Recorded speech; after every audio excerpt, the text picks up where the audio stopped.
Magandang hapon, ngayon po ay araw ng Martes, July 16, 2024. Update po muli sa lagay ng panahon. Ayon sa pag-asa, makakaapekto po ang traffic ng low pressure area sa Eastern Visayas, Caraga Region at Davao Region na magdudulot po ng maulap na panahon hanggang sa maulang panahon.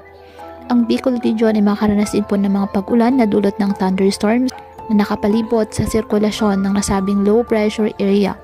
Ayon sa pag-asa, nakakaapekto na ang southwest monsoon o habagat sa Palawan, pati na rin po sa Metro Manila, Zamboanga Peninsula, BRMM, Sacsayhuaman, Cavite, Batangas, Bataan at Occidental Mindoro, kung saan makakaasa po ng maulap hanggang sa paminsan-minsang maulang panahon.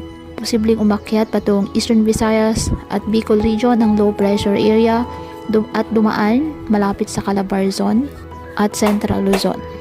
At ayon sa pag-asa, may posibilidad itong maging bagyo at papangalan ng Butchoy ng pag-asa sa loob po ng 24 hanggang 48 oras. Samantala, sa ngayon nagtaas po ng yellow heavy rainfall warning ang pag-asa sa ilang bahagi ng Surigao del Sur dahil sa papalapit na low pressure area. Kaya patuloy pa rin po natin na pinag-iingat ang ating mga kababayan sa banta po ng mga posibilidad ng pagbaha at pagguho ng lupa, lalo na kapag may malalakas na ulan.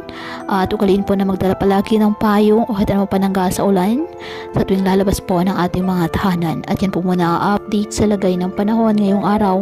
Muli patuloy po tayo na mag-ingat at palaging tandaan, God loves you. Stay safe and God bless.